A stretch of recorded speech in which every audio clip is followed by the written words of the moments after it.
નમસ્કાર દર્શક મિત્રો, હેલ્થ પ્લસ કાર્યક્રમમાં હું વિજય ગોસ્વામી આપનું સ્વાગત કરું છું. દર્શક મિત્રો, આજે આપણે વાત કરીશું હેલ્થ પ્લસ કાર્યક્રમ અંતર્ગત એક એવો વિષય જેને આપણે ક્યારેય વિચાર્યો ન હશે, ખેંચ.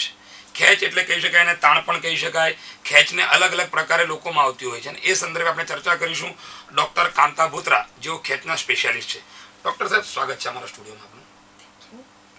ડૉક્ટર સાહેબ, ખેંચની જો વાત કરીએ તો ખેંચના ઘણા બધા પ્રકારો હોય છે, પરંતુ સામાન્ય રીતે માણસને જ્યારે ખેંચનું નામ દઈએ જ ત્યારે એ ચોંકી ઉઠતો હોય છે. તો ખરેખર ખેંચ શું હોય છે?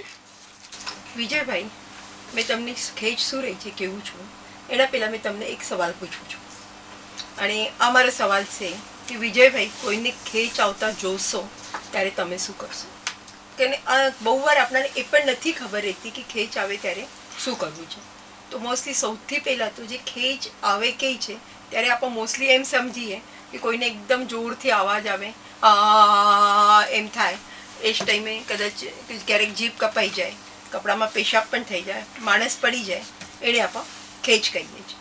આ એક ખેંચનું મોસ્ટ કોમન જોઈએ તે પ્રકાર છે, પણ એના સિવાય પણ ખેંચના બહુ સારા પ્રકાર છે, તો એ કોમન લોકોને નથી ખબર રહેતા. તો એના પહેલાં મેં તમને કહ્યું કે કોઈને સમજો એમ સિમ્પલ ખેંચ આવી ગઈ છે તો દરેકને આપણે ખેંચની બીમારી છે કહીએ કે નહીં કહીએ. તો બહુ વાર શું છે, આ સાદી તાણ બહુ બધા કારણોથી પણ આવી શકે છે, જેને આપણે ખેંચના બીમારીમાં ગણતા નથી. સિમ્પલ તમને એક્ઝામ્પલ કહું છું. ડાયાબિટીસનો પેશન્ટ અને એની શુગર એકદમ ઘટી ગઈ તો એને તાણ આવી શકે. કદાચ તમને કંઈ ફેફસાની બીમારી છે, કિડનીની બીમારી છે, અથવા બીજી કોઈ બીમારી થઈ ગઈ છે, શરીરમાં એકદમ સોડિયમ ઘટી ગયો છે, તો આ બધા કારણના લીધે પણ ક્યારેક ખેંચ આવી જાય છે, પણ એને આપણે ખેંચની બીમારી ગણતા નથી. કારણ આ જે બધી ખેંચ આવે ને એ પર્ટિક્યુલર કંઈક કારણથી આવે. જેમ એક સિમ્પલ એક્ઝામ્પલ છું, એને અમે કહીએ ઉશ્કેરાટથી આવેલી ખેંચ અથવા પ્રોવોક સીઝર્સ. આ બીમારી નથી, આ કંઈક કારણથી થાય છે. સમજો તમારા સામે કોઈ માણસ ઊભો છે, એ તમને બહુ ગુસ્સામાં લાવે, એ તમને કદાચ લાફો મારે તો તમે પણ પાછો એને લાફો મારશો. એમ જ શરીરમાં કંઈક પણ ખરાબી થાય તો એક બોડી રિએક્ટ કરે, અને આ ખેંચના હિસાબે કરી શકે. તો આ સિમ્પલ ખેંચ અથવા સીઝર અથવા પ્રોવોક સીઝર કહેવાય. આ ખેંચની બીમારી નથી. તો હવે ખેંચની બીમારી જે રહી છે એમાં ખેંચ તમારે પાછી આવતી રહી છે. એક કરતાં વધારે એટેક આવે અને આ કંઈ કારણ વિના, ઓબ્વિયસ જેમ તમને કીધા એવા કંઈ કારણના સિવાય આવે તો એને ખેંચની બીમારી કહેવાય. હવે ખેંચના બીમારીમાં સૌથી પહેલાં તો તમને જેમ કીધું તેમ આપણે યુઝ્યુઅલી જે જોઈએ છે કે પહેલાં પેશન્ટ એકદમ પડવા પહેલાં કોઈ વાર ગળામાંથી એમ ચીખ આવે અને પછી એકદમ આ થાય, તે દાંત મોઢો બધું હાલતો રહે, જીભ કપાઈ જાય, મોઢામાંથી ફીણ આવે, કપડામાં પેશાબ થઈ જાય અને પેશન્ટ પડી જાય. આ ખેંચનો મોસ્ટલી એટેક રહી છે, અને આ એટેક મોસ્ટલી મિનિટ 2 મિનિટથી વધારે આવતા નથી. એના પછી પેશન્ટ શાંતિથી સૂઈ જાય અને પાછો સારો થઈ જાય. પછી એને અમે મોસ્ટલી GTCS કહીએ છીએ. એના સિવાય પણ ખેંચના બહુ સારા પ્રકાર રહે છે. જેમ નાના છોકરામાં જોઈએ તો યા તો આપણે એમ કરીએ કે જ્યારે પેશન્ટ જન્મીએ છીએ ત્યારથી ક્યાર સુધી ખેંચ આવે છે એના પ્રકાર જોતા જઈએ. ક્યારેક આપણે બાળકને જન્મના ટાઈમે માથાની ઈજા થઈ ગઈ તો એને ખેંચ આવી શકે. જન્મના ટાઈમે કે જન્મ પછી બાળકને ઇન્ફેક્શન થઈ ગયું, શુગર ઘટી ગઈ, કેલ્શિયમ ઘટી ગયો, તો આ બધા કારણથી પણ બાળકને ખેંચ આવી શકે છે. બલકે 3 થી 5 દિવસનો બાળક થાય તો કોઈને ખેંચની બીમારીને લીધે પણ ખેંચ આવી જાય. પાછું બાળક મોટું થાય તો તાવમાં ખેંચ આવી જાય છે ક્યારે, જેને અમે લોકો ફિબ્રાઇલ કન્વલ્જન કહીએ છીએ. એ મોસ્ટલી ઉંમર 1 થી 5 વચ્ચે થાય છે, અને એમાં જ્યારે પહેલા દિવસે જ્યારે અચાનક તાવ વધે છે તે ટાઈમ ખેંચ આવે છે, અને પછી આ ખેંચ અડધા મિનિટ 1 મિનિટથી વધારે રહેતી નથી, પૂરા શરીરમાં આવે છે અને મટી જાય છે. પણ આ ખેંચ પાછી બીજી વાર નથી આવતી. તે જ સમજો આજે તાવ આવ્યો છે તો તાવના પહેલા દિવસે પણ આવીને તાવના બીજા દિવસે પણ આવી તો એને તાવની ખેંચ ન કહેવાય અને એને સિરિયસલી લેવું પડે. પણ આ જ ખેંચ પાછો જ્યારે મહિના પછી કે 4 મહિના પછી કે વર્ષ પછી તાવ આવે ત્યારે આવી જાય તો એ ખેંચને આપણા ખેંચની બીમારીના સિવાય કે બીજી કોઈ બીમારી નથી ને એનો શોધ કરવું પડે, એને આપણને સિરિયસલી લેવું પડે. તો આ થઈ અટિપિકલ ફિબ્રાઇલ કન્વલ્જન. પછી બાળક સમજો હવે 4-5 વર્ષનો થઈ ગયો અને એને એક પર્ટિક્યુલર જાતની ખેંચ આવે છે. જેમ હવે તમે આ બાળક છે, સમજો એક 5 વર્ષનો બાળક છે, સ્કૂલમાં જાય છે અને સ્કૂલમાં એ લખે છે, એમ લખતા એકદમ સ્તબ્ધ થઈ જાય. તે ટાઈમ તેની આંખો એમ ફડફડાતી રહી, પાછો 10 સેકન્ડ પછી પાછો લખવાનો ચાલુ કરે, અથવા એને કંઈ ગણવા કહીએ આપા 1 2 3 4, પાછો ગણવાનું ચાલુ કરે છે 6, 7, 8 એમ. તો એ જે છે આ એક જાતની ખેંચ રહી છે. એમાં તમારી પેશન્ટ ખેંચાતો દેખાશે નહીં, કદાચ આંખો થોડી ફડફડાતી દેખાશે, પણ આ 1 મિનિટ વચ્ચે જે એકચ્યુઅલી 20-30 સેકન્ડનો ટાઈમ હશે એમાં આ છોકરો અબસેન્ટ રહી, મીન્સ એનો મગજ અબ્સોલ્યુટલી સ્થિર થયેલો રહે. આ એટલામાં કશું થાય છે એને ખબર નથી પડતી, પણ આ પીરિયડમાં એ પડી પણ નથી જતો અથવા બીજી કોઈ મુવમેન્ટ પણ નથી થતી. એના લીધે અમે કહીએ છીએ આ અબસેન્ટ સીઝર્સ છે. પછી ત્રીજો જે મોસ્ટ કોમન પ્રકાર અમે જોવા મળીએ છીએ ત્યાં આપણે ત્રીજા ગ્રુપમાં આવીએ, ટીનેજર ગ્રુપ, 12 થી 16 વર્ષના. તો આ ગ્રુપમાં શું થાય, મોસ્ટલી છોકરાઓ છોકરીઓ થોડોસો ફ્રીડમ મળે છે, ફરતા રહે છે, હરતા રહે છે. પછી બહુ વાર રાત્રે લેટ સુવાય. ફોર એક્ઝામ્પલ નવરાત્રિનો ટાઈમ છે, રાત્રે ભર રમી આવ્યા તો, અથવા બહુ જણાની સેટરડે સ્કૂલ મોર્નિંગમાં રહી છે, એ ટાઈમ સ્કૂલમાં જવા માટે સવારે વહેલા ઉઠી જાય છે. તો તે ટાઈમ શું થાય, એમ હાથમાં ઝટકો આવીને હાથમાંથી ચી વસ્તુ સટકી જાય. એને અમે લોકો કહીએ માયોક્લોનિક જર્ક્સ. હવે આ જર્ક્સ નહીં ગણકારે, સમજો હવે શનિવારે સવારે ઉઠે, હાથમાંથી બ્રશ પડી જાય, દૂધને ગ્લાસ પડી જાય, ચલો ઠીક છે, મા બાપને લાગે છોકરો કેરલેસ થઈને બહુ ભાગદોડ ફટાફટ કરવા જાય છે, એમાં થઈ ગયો છે. પણ આજ બાળક સમજો નવરાત્રિના દિવસે રાતભર ગરબા રમે અને બીજા દિવસે સવારે સ્કૂલ જવા માટે ઉઠે, વહેલો ઉઠે, અને તે જ ટાઈમ પાછા ઝટકા આવીને કદાચ એને મોટી ખેંચ આવી જાય. તો એ અમે કહીએ જેમી એને એના ઝટકા આવતા હતા પહેલાં, પણ જે ઝટકા ગણકાર્યા નથી એમાં ઉજાગરાને લીધે મોટી ખેંચ આવી જાય છે. તો આ પણ એક ઇમ્પોર્ટન્ટ ખેંચ છે. અને આ ખેંચમાં જસ્ટ થોડું બહુ ધ્યાન રાખીએ, જેમ કે તમે ઉજાગરા નહીં કરો અથવા બરાબર રેગ્યુલર લાઈફસ્ટાઈલ રાખો તો કદાચ આ ઝટકા આવવાના બંધ થઈ શકે ને. એમાં પણ થોડી સી દવાઓ રોજ લેવી પડે તો પણ આ ઝટકા કંટ્રોલમાં આવી શકે. આ ઝટકાઓ ક્યારેક તમને મલેરિયા થઈ ગયો કે બીજી કોઈ દવાઓ લીધી અથવા બહુ આજે પરીક્ષાનો ટાઈમ રહી છે તો બહુ ચા કોફીનું સેવન કર્યો તો પણ વધી જાય. ક્યારેક તમે વધારે ડ્રિંક્સ લઈ લીધા હશે તો પણ આ ઝટકા વધી જાય છે. તો આ બધી ચીજોનો આપણે ધ્યાન રાખીએ તો આ પ્રોબ્લેમ આપણે કંટ્રોલ કરી શકીએ છીએ. પછી ઝટકાના જોવું છે, આજે મોટી ખેંચની બીમારી કહીએ GTCS, જે એટેક મેં તમને પહેલાં બતાવ્યા હતા. આ ખેંચમાં પણ મોસ્ટલી 14-15 વર્ષના શરૂ થાય છે. બહુ વાર રાત્રે ઊંઘમાં આવે છે અને પછી ક્યારેક દિવસમાં સવારે ઉઠે ત્યારે પણ ખેંચ આવી જાય છે અને કોઈને કોઈ પણ ટાઈમ આવી જાય છે. હવે ત્રીજો એક પ્રકાર, જેમ આપણે તાવની ખેંચ આપણે ડિસ્કસ કરીએ હતી, તો કોઈને શું છે કે તાવમાં બાળકની ખેંચ આવતી રહે, પણ અથવા તાવમાં એટિપિકલ કન્વલ્ઝન વધારે ખેંચ આવતી રહે, મોટા થાય તો એના મગજનો એક પર્ટિક્યુલર ભાગ રહે છે હિપ્પોકેમ્પસ કરીને, એમાં એ થોડો ખરાબ થઈ જાય અને એના જે ન્યુરોન રહે છે તે એબનોર્મલ થઈ જાય અને તે વધારે કરંટ મારે. તો આ લોકોને એક જુદા જાતની ખેંચ આવતી રહે છે. તો એમાં શું છે કે આ છોકરાઓને શું લાગે, ક્યારેક એમ પર્ટિક્યુલર એક ચીજ લાગતી રહી છે ખેંચ આવવા પહેલાં, અને દરેક ટાઈમે તે જ લાગે. જેમ કે તને દરેક ટાઈમે પહેલાં બીક લાગતી હશે તો દરેક ટાઈમ બીક જ લાગશે, અથવા એને ગભરાટ લાગે, પેટમાં દુખે, જે પણ સિમ્ટમ થતો હશે તે દરેક ટાઈમે તે જ થશે. અને એ થયા પછી સમજો અડધા મિનિટ 1 મિનિટ પછી એને એક પર્ટિક્યુલર મુવમેન્ટ થતી રહી છે, કદાચ એમની ઓટ ચાવવાની એમ, અથવા દાંત કચકચવાની, અથવા કોઈને હાથ હલાવવાની, આમ કંઈ પર્ટિક્યુલર મુવમેન્ટ થતી રહી છે. પણ એમાં આપણે એક ચીજ ધ્યાનમાં રાખવી પડે કે દરેક છોકરો અથવા છોકરી જેને પણ આ એટેક આવતા રહી છે, જેને અમે કોમ્પ્લેક્સ પાર્શિયલ સીઝર કહીએ, આ એટેક એક જેવા જ આવે છે. મીન્સ દરેક ટાઈમે જો એને સમજો પર્ટિક્યુલર એમ લઈ લે એક્ઝામ્પલ કે એને બીક લાગે, એકદમ જઈને એમ કોઈને પકડી લે છે, પછી એના પછી થાય છે અને પછી એટેક મટી જાય છે. તો આ એટેક દરેક ટાઈમે એ જ પ્રકારનો આવશે, આ કોમ્પ્લેક્સ પાર્શિયલ સીઝર છે. અને એ એટેક્સ કેટલા આવે છે, શું થાય છે, અને દવાઓથી નહીં કંટ્રોલ આવતા રહી તો અમારે આગળ તપાસ કરીને એનો મગજનો જે હિપ્પોકેમ્પસ છે એ ખરાબ છે કે એ MRI કરીને જોવું પડે, અને એ ખરાબ હશે તો પછી કદાચ એના ઓપરેશન કરીને પણ આખે જ કંટ્રોલમાં લાવી શકાય.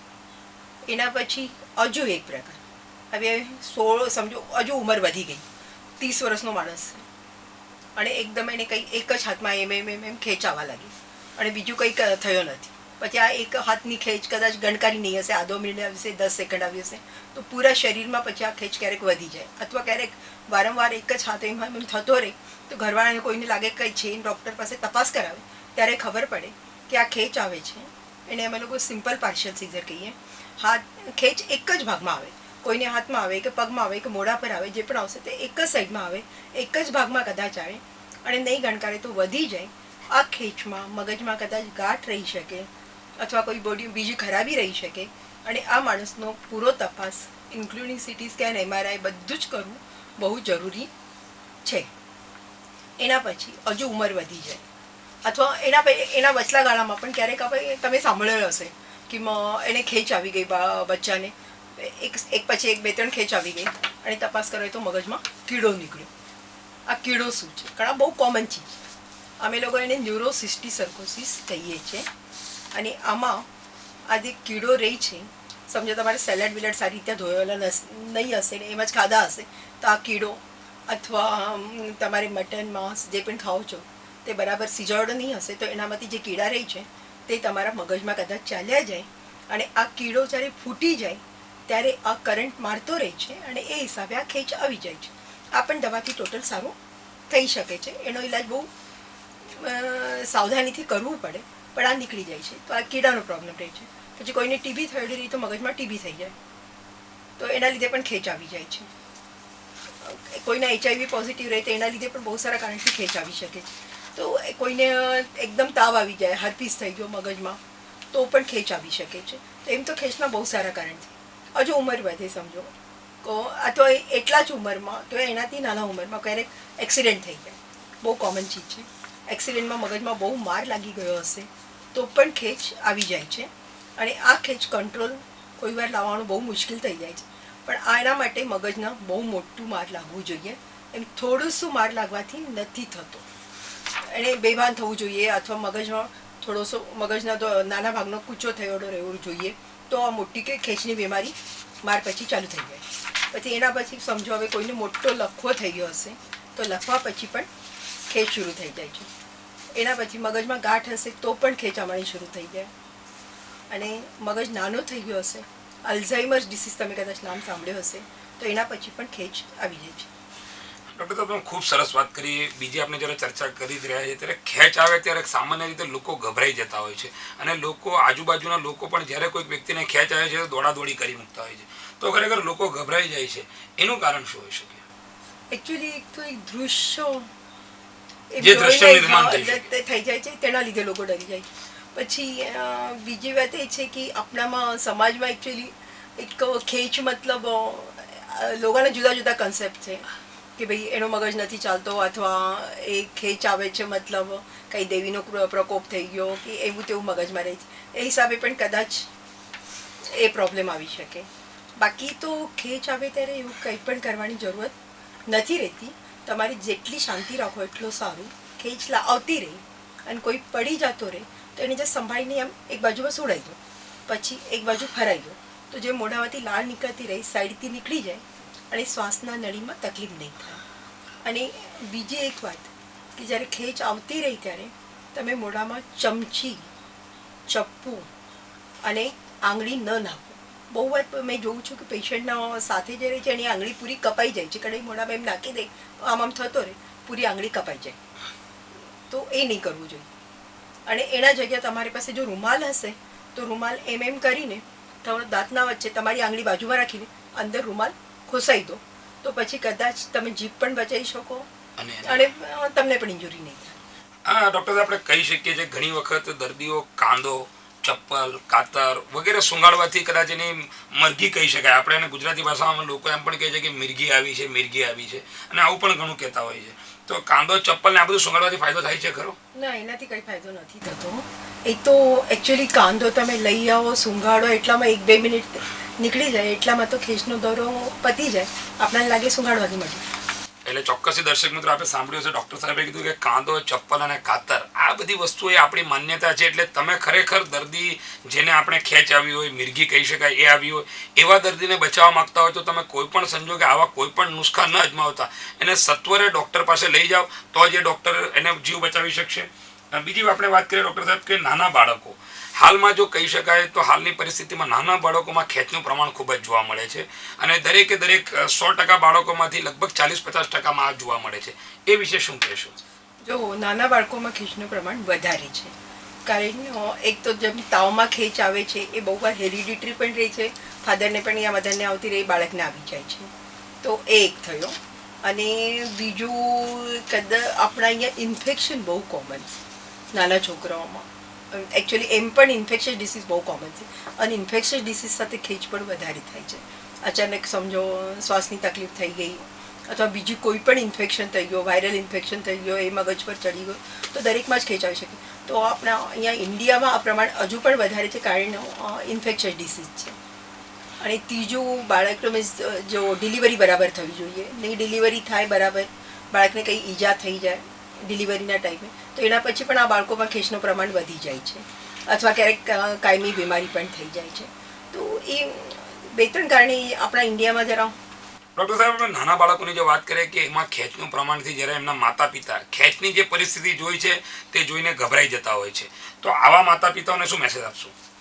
જો પહેલી વાર કોઈ પણ માતા પિતા ડરી જાય છે, સાચી વાત છે, પણ 1-2 વાર એમને જો ટ્રેનિંગ બરાબર આપી દે કે છોકરાને કેમ સોડાવવું છે અને એને જે ખેંચ આવવા પહેલાં જે દવાઓ આપી છે પેરાસિટામોલ, ક્લોબાઝા, એ દવાઓ મીન્સ તાવ આવે ત્યારે પહેલા દિવસથી શરૂ કરી દે તો આ પ્રોબ્લેમ ઓછા થઈ જાય છે.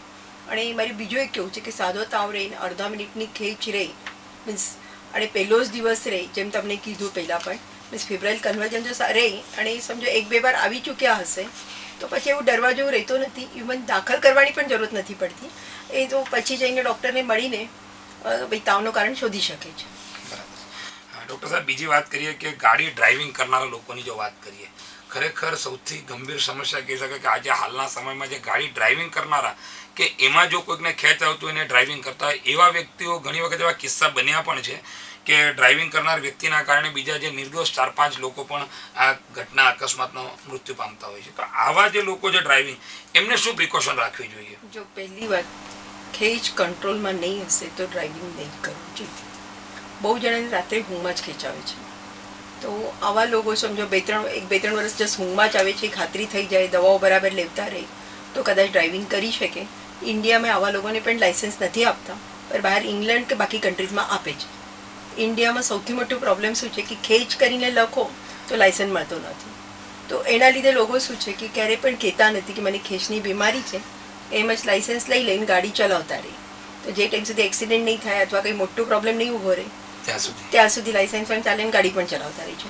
પણ મારું એ કહેવું છે કે તમારી જો ખેંચ કંટ્રોલમાં નહીં રહી તો તમે બિલકુલ ગાડી ના ચલાવો. પછી ખેંચ પૂરી કંટ્રોલમાં છે, તમે ત્યારે ચલાવો છો રેગ્યુલરલી, ઠીક છે, પણ જો ખેંચના પર્સનને કંઈ કારણથી ઉજાગરા કરવા પડ્યા, ખેંચના પર્સનને તાવ આવી ગયો, બીજી કોઈ નવી દવાઓ ચાલુ કરી હશે, તો આ બધા સંજોગોમાં બહુ થાકી ગયા હશો, તો એવા બધા સંજોગોમાં ખેંચના દર્દીને ગાડી નહીં ચલાવવી જોઈએ. પ્લસ દારૂ બીરૂ પીતા હશે અને ખેંચ પણ હશે તો એમાં પણ થોડોસો કંટ્રોલ, દારૂ ને ખેંચ અને દવા દૂર રહેવું જોઈએ. ડૉક્ટર, તમે જે રાતની વાત કરી કે ખેંચ રાતના સમયે વધુ આવે છે, તો ખરેખર ખેંચનો જો સમયની વાત કરીએ તો એનો કોઈ પર્ટિક્યુલર સમય હોય છે એવો કે એ સમયે વધુ પ્રમાણમાં ખેંચ જોવા મળતી હોય લોકોમાં? હા, મેજોરિટી પેશન્ટમાં જે મોટો GTCSની અમે લોકો ઇડિયોપેથિક કહીએ કે જેનું કારણ નથી મળતો, મેજોરિટી પેશન્ટમાં મોસ્ટલી રાત્રે જ આવે છે. બહુ સારા પેશન્ટના પેટર્ન ફિક્સ રહે છે. એમને જે રાત્રે આવે ત્યારે મોસ્ટલી રાત્રે જ આવશે. કોઈને સવારે ઊંઘમાંથી ઉઠે ત્યારે ઊંઘમાંથી આવે છે, ઉઠે ત્યારે જ આવે છે.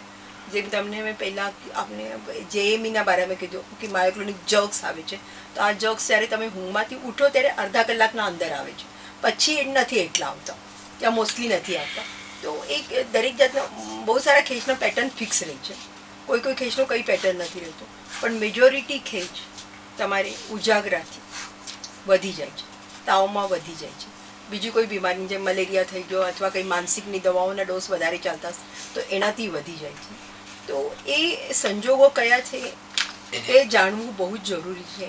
સમજો હવે કોઈ રાતભર ઉજાગરો કર્યો હશે ને છોકરો પરીક્ષા આપવા ગાડી લઈને ગયો હશે તો તે સૌથી ડેન્જરસ છે. બીજી આપણે ડૉક્ટર સાહેબ વાત કરી છે કે ખેંચ ખરેખર એક બીમારી કહી શકાય, સામાન્ય બીમારી કહી શકાય કે મોટી બીમારી કહી શકાય? લોકો આની વ્યાખ્યા ડૉક્ટરો પણ સમજી શક્યા નથી અને લોકો પણ સમજી શકતા નથી. તો ખરેખર ખેંચને શું કહેવાય, કઈ વ્યાખ્યા આપણે કહી શકાય? જો મેં ખેંચો એક દરેક પેશન્ટ માટે જુદી ચીજ જોઈશ. મેં એવું એક જનરલાઇઝ સ્ટેટમેન્ટ નહીં કરી શકું, કારણ કોઈને ખેંચ ક્યારેક સામાન્ય પણ હોઈ શકે, 2 વર્ષમાં એકવાર આવે, કોઈને દિવસના 4 એટેક આવતા રહે, તો દરેકની કોઈના ખેંચ ટોટલી કંટ્રોલમાં રહે છે, બધું નોર્મલી ચાલતો રહે છે, મસ્તીમાં જીવતા રહે છે. એના માટે ખેંચ એમના જિંદગીના વચ્ચે નથી આવતી. કોઈની ખેંચ એ બેના વચ્ચે જ આવતી રહી છે. 2-3 મહિને એટેક આવતો રહે છે, દવાઓ ચાલતી રહી છે, અથવા 6 મહિને વર્ષે એટેક આવતો રહે છે. અને કોઈની ખેંચ દવાઓથી ટોટલી સારી પણ થઈ રહી છે. તો દરેકની ખેંચ એના હિસાબે જુદી રહી છે. દરેકનો મેનેજમેન્ટ કયા ટાઈપની ખેંચ છે, શું છે, આ જોઈને કરવું પડે છે. પાછું પેશન્ટની દરેક ચીજ જોવી પડે. એનો વજન કેટલો છે, એને કઈ દવા સૂટ થશે, છોકરો છે, છોકરી છે, છોકરીના મેરેજ થવાના છે કે પછી લગ્ન પછી બાળક બીળક થશે, દરેક ચીજ જોઈને દરેકનો ઈલાજ કરવું પડે છે. પણ બાકી સિમ્પલ ખેંચ જોવા જઈએ તો તમારે 1/2 મિનિટ એમ થાય, પાછો દર્દી સારો થઈ જાય. પછી એને તો દર્દી પણ નહીં કહેવાય. એના પછી ટોટલી નોર્મલ જીવન જીવતા રહે. એના પછી કદાચ 1-2 વર્ષ પાછું નહીં પણ આવે તો હવે એને બીમારી કરીને પકડીને બેસવામાં મતલબ નહીં રહે. દવા લેવી પડે ઠીક છે, એ જુદી વાત છે. હવે તમારે બ્લડ પ્રેશર રહી ગયો, કોઈને ડાયાબિટીસ રહે, ખાટ ટીકડી ગાળતા રહ્યો, બધું બાકી નોર્મલ ચાલુ રહે. તો મારે શું કહેવું છે કે ખેંચ કરીને પકડીને બેસવામાં મતલબ નથી. દરેકને આપણે એના ઢંગથી જોવું પડે કે હા એને સાચું પ્રોબ્લેમ છે, બહુ મોટું છે, એનો દવાથી કંટ્રોલમાં છે, તો એને દવા બરાબર લેવી જોઈએ, ધ્યાન રાખવું જોઈએ, ઉજાગરા નહીં કરવા જોઈએ. પણ બાકી બધું ભૂલી જઈને આપણો કેરિયરનો ધ્યાન રાખવું જોઈએ. ડૉક્ટર સાહેબ, તમે જે વાત કરી દવાની વાત કરી, દવા ખેંચથી, તો ખરેખર દવા ખેંચથી મટી જાય છે ખરી? જે ખેંચની વાત કરીએ તો દવાથી મટી જાય ખરું? હા, મટી જાય છે. કોઈની તો ટોટલ સારી થઈ જાય છે. 40-50% લોકો એવા રહે છે કે જેમને ટોટલી દવાઓ પછીથી બંધ પણ થઈ જાય છે. તો એ એક ગ્રુપ થઈ ગયો. પાછા 20-30% લોકો એવા રહે છે કે દવાઓથી એમને ટોટલ કંટ્રોલ રહે છે, પણ એની દવાઓ બંધ કરતા ટાઈમે એમને કદાચ પાછી ખેંચ આવી જાય છે. પણ મને લાગે છે કે જસ્ટ દવા એકાદ ગોળી કે 1-2 ગોળીઓ રોજની લેવી પડે અને એનાથી આપણે બધું સ્મૂથલી ચાલતો રહે, તો એમાં બહુ વધારે મગજ પર લેવા જેવું નથી. ત્રીજો ગ્રુપ એવો છે કે જેને દવા પણ લેવી પડે તો પણ કંટ્રોલ નથી આવતો, પણ કદાચ એમના ઓપરેશન જેવું સ્કાર કે કંઈ ગાંઠ કે કંઈ પ્રોબ્લેમ એવું રહે કે ઓપરેશન કરીને પણ કંટ્રોલમાં લઈ શકે. અને ચોથો ગ્રુપ એવું રહે છે કે જેને સમજો મગજના ઈજા થયેલી છે અથવા મગજ ડેમેજ છે, એનો મગજ બહુ ઓછો ચાલે છે, તો નેચરલી આ લોકોની ખેંચ પણ કંટ્રોલમાં નથી આવતી, મગજનો વિકાસ પણ ઓછો રહે છે. બીજી આપણે વાત કહી શકાય, એક મહત્વનો મુદ્દો કહી શકાય, યોગ. આજે સમગ્ર દેશમાં એક એવું વાતાવરણ ઊભું નીકળ્યું છે કે યોગથી દરેક રોગ મટાડી શકાય છે, અને યોગ એ શરીરને તંદુરસ્ત રાખવા માટેનું મહત્વનું પરિબળ છે. તો યોગથી શું આ ખેંચ મટાડી શકાય છે? યોગથી ખેંચ તો નથી મટાડી શકતા, પણ યોગથી થોડું મેન્ટલ પીસ મળી જાય છે. કંઈ ટેન્શન તો ઓછો થઈ જાય. પણ એક વાત, પર્ટિક્યુલરલી તમે જો પ્રાણાયામ અથવા ડીપ બ્રીધિંગ એક્સરસાઇઝ કરો તો આ ડીપ બ્રીધિંગના ટાઈમે ક્યારેક ખેંચ આવી જાય છે.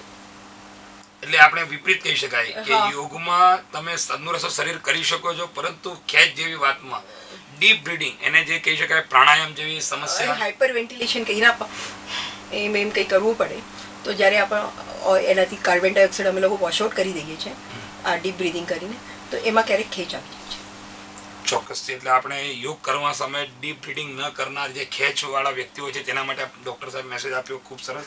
ડૉક્ટર સાહેબ, બીજી વાત કરીએ કે દવા જ્યારે કામ ન લાગે, ખેંચ વારંવાર આવતી હોય કોઈ પણ દર્દીને, અને દવા લીધા છતાં પણ એ જો એને અસર ન કરતી હોય તો શું કરવું? જો દવા અસર ન કરતી હોય તો પહેલાં તો તમારે એ જાણવું જરૂરી છે. પહેલી વાત, દવા પેશન્ટ કહે છે પણ સાચું લે છે કે નહીં દવા, તો દવા ચેક કરો કેટલી પડી છે, કેટલા દિવસથી લે છે, પહેલું કામ. બીજી વાત, એનો ડાયગ્નોસિસ રિવ્યૂ કરો, સાચી જ ખેંચ છે કે બીજી કોઈ બીમારી છે. બહુ વાર શું છે કે ખેંચ પેશન્ટ પોતે આવીને કે મેં ખેંચાવું છું, પણ એકચ્યુઅલી ખેંચની બીમારી નથી રહેતી. કોઈ વાર શું છે, લેડીઝમાં ખાસ કરીને માનસિક તણાવના નીચે આ લોકો કડક થઈ જાય, કલાકો પડ્યા રહે, દાંત બંધ કરી દે, તો એ ખેંચ નથી રહેતી, અને એને કદાચ ભૂલીને મિસડાયગ્નોસિસ થઈ જાય અને ખેંચની દવા ચાલુ રહે. કોઈ વાર ઊભા રહે છે, કોઈ બહુ વારથી ઊભો ચક્કર જેવું આવે, અંધારું આવે, એ નહીં ગણકારે નીચે બેસે નહીં અથવા સૂવે નહીં, તો આ માણસ પડી જાય, કદાચ થોડું શું ખેંચાઈ પણ જાય, પણ એ બીપી ઓછો થયાથી થયેલો રહે છે, તો તે ફેન્ટિંગ કહેવાય. તો એકચ્યુઅલી તે ખેંચની બીમારી નથી રહેતી. નાના બાળકોમાં 7-8 મહિનાનું બાળક છે, વર્ષનો બાળક છે, એ શ્વાસ રોકી કાઢે અને પડી જાય, તો એ પણ ખેંચની બીમારી નથી રહેતી. તો એકચ્યુઅલી ખેંચની બીમારી છે કે નહીં એ ડાયગ્નોસિસ કરવું જોઈએ. પછી ત્રીજી વાત, ક્યારેક જે પર્ટિક્યુલર એક જાતની ખેંચ રહી છે, આપણે દવા બીજી આપીએ તો ખેંચ વધી જાય. જેમ તમને કીધું તું JME કરીને ખેંચ આવે છે, જો એ જર્ક્સવાળી, આ ખેંચમાં જો તમે બીજી દવા કાર્બામેઝેપિન કે ગેબાપેન્ટિન કે એવી કોઈ દવા આપી દો તો આ ક્યારેક ઝટકા વધી જાય છે. તો બીમારી શું છે, કઈ જાતની ખેંચ છે, એ બધા જ ડાયગ્નોસિસ તમારા માટે બહુ જ જરૂરી છે.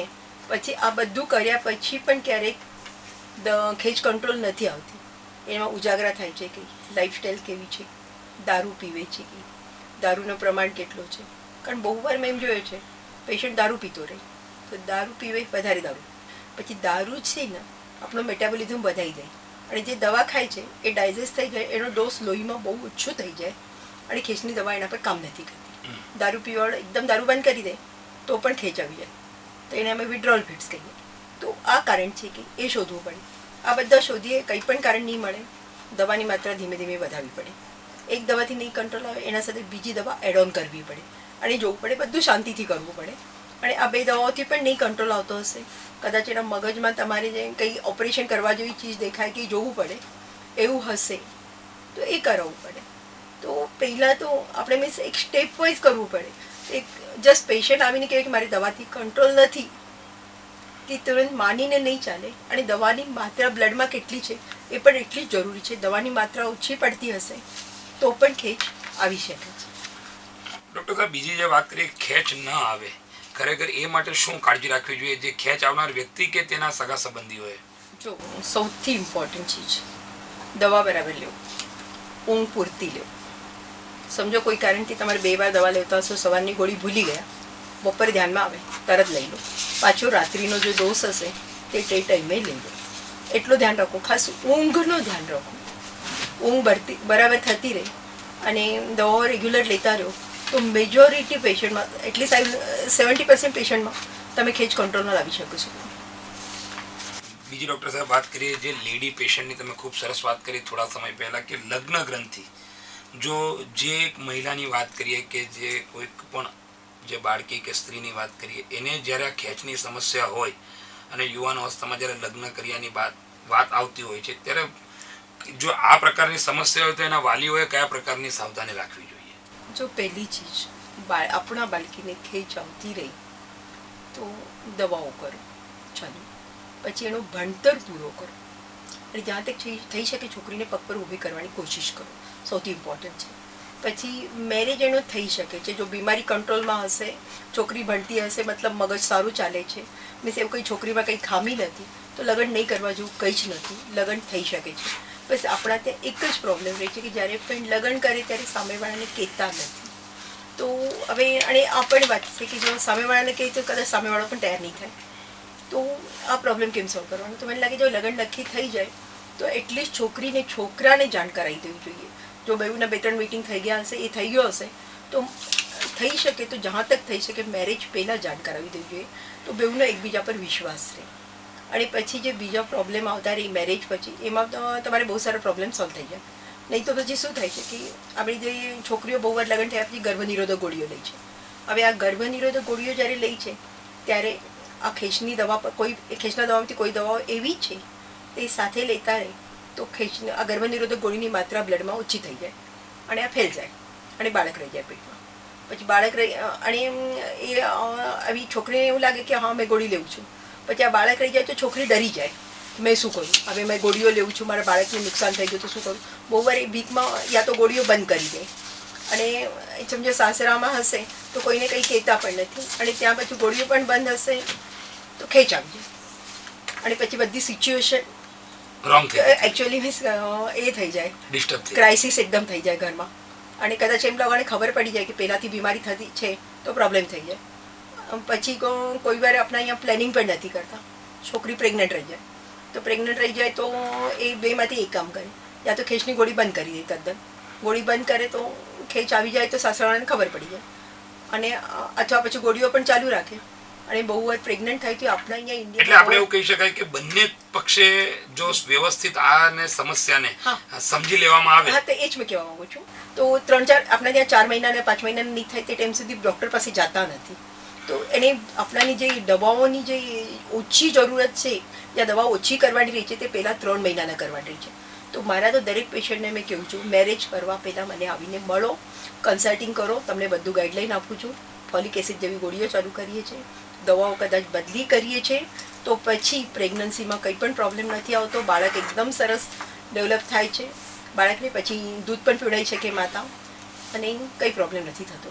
ચોક્કસથી ડૉક્ટર સાહેબ, આપે અમારા દર્શક મિત્રોને જે માહિતી આપી એ બદલ આપણે બીજી કહી શકાય. પરંતુ કાર્યક્રમના અંતમાં અમારા દર્શક મિત્રોને દરેક ડૉક્ટર એક સલાહ આપતા હોય છે અને સૂચનો કરતા હોય છે. તો આપ શું સૂચન કરશો અમારા દર્શકોને? દર્શકોની સૂચના કરું, જો ખેંચની બીમારી રહી તો ડરો નહીં. દવાઓ બરાબર લો, ઉજાગરા લિમિટમાં રાખો અને વ્યસનોથી દૂર રહો. આપણા બાળકને એમના પગ પર ઊભા કરો અને તમારે ડરવાની કંઈ જરૂરત નથી. તમારી છોકરી હશે તો સામેથી કહેશે એપિલેપ્સી, ડોન્ટ વરી, જસ્ટ અમે ધ્યાન રાખશું. ચોક્કસથી ડૉક્ટર સાહેબ, આપણે અમારા દર્શક મિત્રોને માહિતી બદલ આપનો ખૂબ ખૂબ આભાર. તો દર્શક મિત્રો, આપણે જોયું કે જે ડૉક્ટર સાહેબે માહિતી આપી, આવી જ નવી માહિતીઓ સાથે આપણે ફરી મળીશું આવતા સપ્તાહે. ત્યાં સુધી રજા આપશો. નમસ્કાર.